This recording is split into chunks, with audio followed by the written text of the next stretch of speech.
Hello, my name is Cody Smith, and I'll be taking on the role as the HR manager in case two. This case centers around a grievance filed after a promotion decision, and my task is to explain the company's perspective, specifically that we did not violate the contract and that our decision was fair and justified. To summarize the case, a first shift leader position opened, two employees applied, Robert Elder, who had more seniority and relevant experience, and Jasmine Younger, who had lesser seniority but was rated highly for leadership skills. Well, management selected Younger. Elder filed a grievance claiming that the company violated the contract, which says promotions must give full consideration to both seniority and ability. Now, what is my role as the HR manager in this particular case? As the HR manager, I'm responsible for interpreting the contract fairly, defending management's positions, and ensuring that we stay consistent with both labor law and also our company's values. My position is clear. The company acted within its rights and within the language of the collective bargaining agreement. Lest there be any confusion or misunderstanding, let's look at the contract language. The key phrase is full consideration of seniority and ability. That means we can ignore seniority, but we also can ignore ability. Both factors carry weight.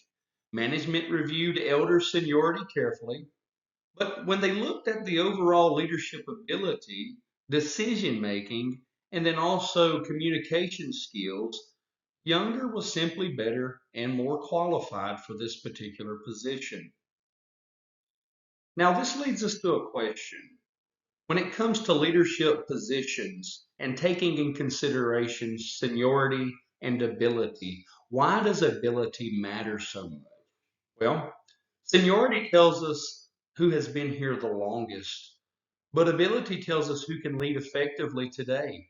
In leadership roles, ability can make or break a team's success. Younger, in this case, demonstrated stronger leadership in past assignments. Her evaluations consistently showed higher scores on interpersonal skills, communication, and then also problem solving. She also had proven initiative in training and motivating coworkers. Given this evidence, management determined that she would be the best candidate for this particular position. Now, when it comes to our decision of choosing ability over seniority, that's not a personal preference. Research in HR management consistently shows that promoting based solely on seniority can lead to poor outcomes, especially in leadership positions. For example, Bud 2025 explains that balancing seniority with ability protects fairness but also ensures competence. Other studies, such as Smith 2022, emphasizes that promoting the most capable leader improves morale and productivity.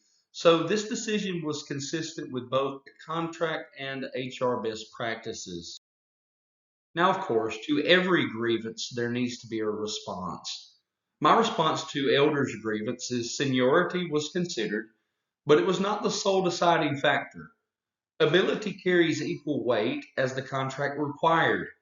Management had a fair, documented process of evaluation. Therefore, the grievance does not hold. The contract was not violated. Everything done here was fair. Now, of course, we're going to need to move forward from this grievance. To move forward, here's my HR action plan. We're going to document all evaluations and decision criteria to show transparency. We're going to communicate with both elder and younger to explain the decision respectfully. We're also going to offer elder opportunities for leadership training so he can strengthen his ability for future openings.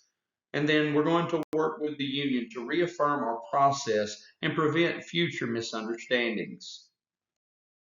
In conclusion, it is clear that the company acted fairly and responsibly. We respected the contract by giving full consideration to both seniority and ability. Younger's selection was the correct decision, not only legally, but also for the long term health and success of our workplace. On my final slide are the references I used to obtain all the information I needed to complete this assignment. I hope that you've enjoyed this as much as I have enjoyed making it. God bless you. Y'all have a good day.